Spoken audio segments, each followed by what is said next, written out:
Ladies and gentlemen, boys and girls, readers, bleeders, and Fifth Amendment pleaders, welcome along to the Joe Spivey YouTube channel, where we discuss books and little else. And once more, as per usual, folks, there is at least a 4 or 5 minute jabbering interlude before we get into the gristle of this video. I've got very many things to discuss with you. I'm told that the personal and the political are indeed just as important to some viewers as the texts that are examined in and of themselves. So I'm going to get right into the personal, into the diary entry. I know, first of all, that I am positively Jaggerian at the moment. All I need is a contempt for law and order and buttock-less legs, and I shall be indeed Mick Jagger. I can actually do a sterling impression of the man, but I shan't do it. In fact, I might in a moment's time. Who knows?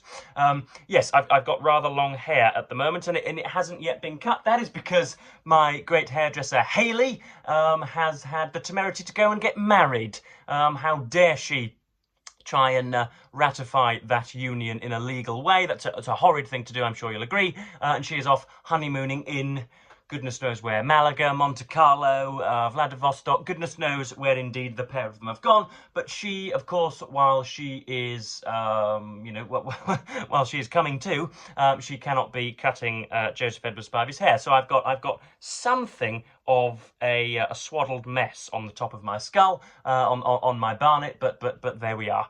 Other things to discuss. The reason that it's been at least, I think, 4 or 5 days since I've done a video is because I have been curiously laborious over the last few days. Laborious and lethargic. I don't know what it is that has hit me, folks. I hope in the course of this next 5 minutes we might be able to diagnose what that is. But yeah, a curious enervation, a futility in all that I attempted, and yeah, a disadvantageousness, a weird sort of indignity in everything that I did. I would sit down and write and it would be useless. I would sit down and read and it would all be pointless. I didn't really want to get out of bed and wash and dress. It was a very, very strange couple of... Of course, I smiled through it at the weekend with relatives and had a decent time there, and Hulkingster Rovers did well at the weekend. But yeah, a very, very strange period. It's odd for me to feel so to feel so languorous and to see nothing but pointlessness in the world. But I think that's partly because I have just finished quite some totemic work on a George Eliot essay. Of course, that is in the hands of some of the evaluative gods on YouTube, and they are looking through it now as we speak, before it is submitted before the 1st of October. And because I had put so much effort into those 4,500 words, and because I had been in a state of rapture with George Eliot's wonderful 1872 work, I think suddenly everything that I read now feels like sandpit child's play. I think might be a part of it. I'm not sure why. And second of all, I have just been declined for a job with the Hull City Council on a customer service desk. So I'm not asking to be the CEO. I'm not asking to be a talking head on Newsnight. I'm not asking to go and help children in sub-Saharan Africa. I'm just asking to be scandalised over the phone every day for 40 hours per week. And yet I cannot even get through to the interview stage. How curious this is, folks. There are 8 posts available, and in their reply they said they received upwards of 40 applications. Of course, they are going to be interviewing probably about 15 or 16 of those people that applied, and so I was not even at the 50th percentile of those who sent in their CVs. And the responses that they get, I'm sounding Trumpian already. I'm already accusing my enemies of skullduggery and sharp practice, but the reply that they gave was absolutely nonsensical. The idea that I didn't put I didn't announce my ability to work on my own as a team, the idea that I've never worked in a fast-paced environment, the idea that I'm not fit for customer-facing work, even though I worked in the service industry full-time for 24 months. I worked as part of a team at university very many times, and of course this is a one-man band, and I have 3,500 subscribers on YouTube, and so I can show that I can work individually on my own as well. So I then sent them a screenshot of my application where indeed I highlighted the skills that they said I had missed out on, and didn't receive a reply. So yeah, I am a little downhearted and a little down in the dumps that I can't even get a terrible job that I will despise. Not only can I not get my ideal job, I can't get 9 to 5 judgery at the moment. So yes, I think having run through that, I think Joe Spivey may well have diagnosed just why it is that he has been somewhat falling by the wayside. But that has to be parted. Things, Protestant work ethic, things have to go on. Gutta cavat lapidem, dripping water slowly hollows stone, an hour here and an hour there, and we shall soon have things round to normality. So, I've been reading for the last few days, I've been reading Peter Ackroyd's Shakespeare The Biography, and this has been a very, very curious thing. It's been more of a gateway drug than a book, folks, because I am now not somewhat obsessed, but piqued by the Shakespeare authorship controversy, because I was reading the first 100 pages of this and was really enjoying it. I've read rather a great deal, and but I am DNFing it. I think I'm about 350 into a 550 book, because Peter Ackroyd isn't setting the world on fire for me, which is a curious shame. But I was reading the first 100 pages, and most of his arguments, most of his conclusions and sentences were running along the lines of, it can be thus conjectured, we can probably guess, we can surmise with some certainty that, it is commonly supposed that, most Shakespearean scholars would suggest that. Very, very little, in other words, is derived from primary documentary evidence of Mr. Shakespeare's life, the immortal bard whose munificence and magnificence and almost, just cosmological beauty is, of course, the subject of every single syllabus in the land, and should be, I would say. I'm not going to morally importune you, but I'm going to say that at least 2 or 3 of his works should speckle your home shelves. And yet, all of us, we have next to no information about this gentleman.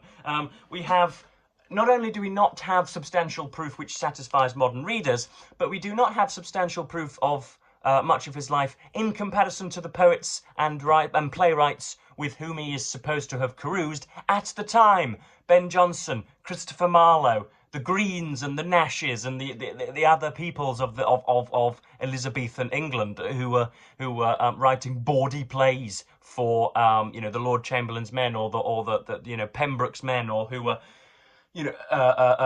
writing very obsequious and servile tracts for the Earl of Southampton and the Earl of Essex. All of these people that were working at the same time have, I think, I'm aware, I don't believe I'm wrong in saying that there is an awful lot more substantive evidence for their existence and their prominence at the time. So when we are reading through Shakespeare, we have our temporal telescope is rather more elongated than usual, rather like when, a curious aside, folks, I know, but when Captain Barbossa is looking upon Tortuga in, I think, the first Pirates of the Caribbean film, he's got what is essentially a normal telescope, and then Jack Sparrow comes along with this tuba.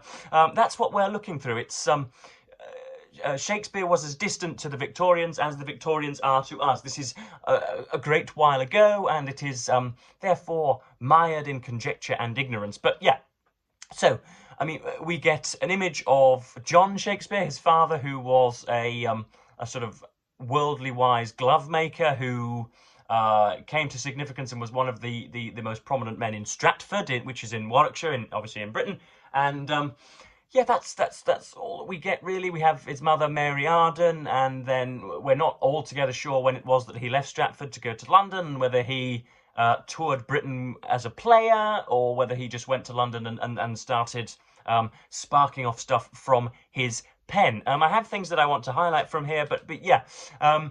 Ackroyd is at his best when he is simply just analysing the plays that are in Shakespeare's name. He's not at his best when almost trying to prove that Shakespeare indeed existed. And there is, I have heard and I have read, that there is immense prejudice against Oxfordians, primarily against those who merely question the idea that Shakespeare was as rounded a human being as he is purported to be. And so it's a very, very difficult subject to broach, I do believe. Of course, the primary candidate, Mr. Edward de Vere, happens to have died before about 4 or 5, or at least 4 or 5 significant plays were published. He died in, I think, 1506 or something, and 1606, and most of a great deal of Shakespeare's outpourings is post 1606, which would seem to refute the idea. But of course, these things could have been things could have been trousered in drawers or whatever. We're not entirely sure. But yeah, I've got some things to highlight, and I may as well read some bits and bobs of it out. Peter Ackroyd came quite well recommended to me. He was the chief literary critic and he was the literary editor at The Spectator for a great while, and is known for his prolificity, shall we say. His output is extraordinary, voracious, indefatigable output. He reads and writes for hours and hours and hours and hours per day. But I don't know, for some reason, maybe it's because I've been in an unaltered state of mind, and I've been suffering from slothic lethargy, but for some reason we just haven't quite combined on the same page. But first of all, we have Ackroyd is looking to evaluate some of Shakespeare's character, and thank goodness I've noted in the margin here that he doesn't put the subject on the Freudian couch like so many of the modern authors do. So this is how the paragraph runs. 20th century sociologists have emphasized the severity of the 16th century household, where patriarchal authority was dominant and where repression or punishment were the most convenient means of dealing with children of either sex. There must be room for doubt in such a broad analysis, however, and Shakespeare's plays themselves are often concerned with the failure of parental authority. The children can become unruly or unbridled. The rod of birch is more mocked than feared. Shakespeare's children are in any case observant and serious, sharp-eyed and often sharp-tongued. They demonstrate respect and obedience, but there is no hint of fear or subservience. In his drama too, father and son are generally placed in amicable or idealised relationships, so we may prefer the testimony of the dramatist to the speculations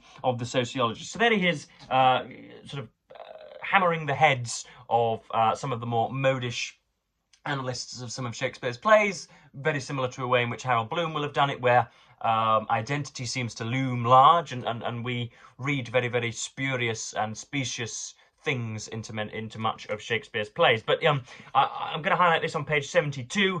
We're talking about Shakespeare's Canopy and Shakespeare's Crab, when he apparently sort of roams around and does deep drinking with merry fellows in Stratford, and apparently collapses in his inebriation under a tree, and that is apparently called Shakespeare's Canopy or Shakespeare's Crab, and there is no proof that this ever occurred, and so Peter Ackroyd rather hypocritically uses that as a method of refutation, when in fact, of course, unprovability could be used as a refutation of nearly every sentence in this book. Instead, he was invited to join the Bidford Sippers and became so drunk in their company that he had to sleep beneath a tree. This hallowed crab tree was, by the 18th century, shown to visitors as Shakespeare's Canopy or Shakespeare's Crab. The story has the advantage of being entirely unprovable, but it also has an inherent significance. This has never held Ackroyd back throughout the entirety of this book.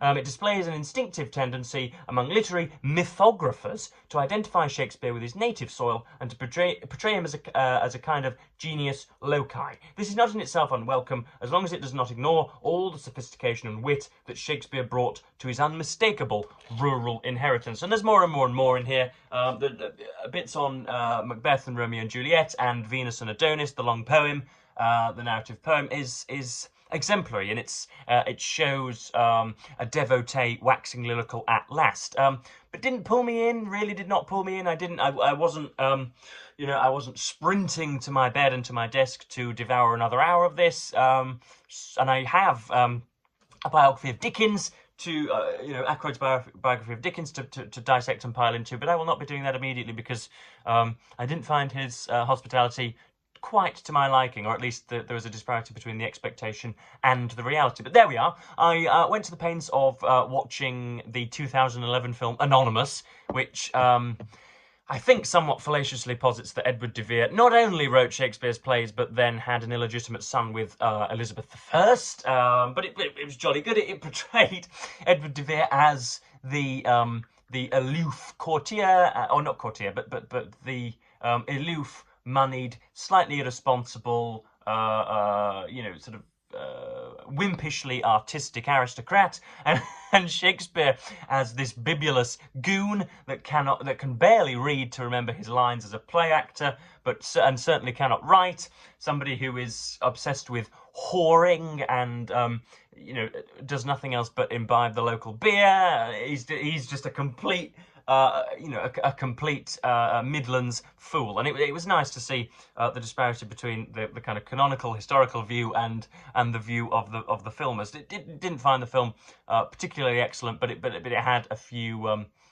arresting moments. So yes, that's the Shakespeare authorship controversy. I'm now well in there. I hope I am not skewering any sacred cows when I say that there isn't an awful lot of proof as to Shakespeare's meanderings in life, and I know that Alexander Waugh, the recently deceased grandson of Evelyn Waugh, was probably the most prominent Oxfordian, and so yeah, I'm already in that world.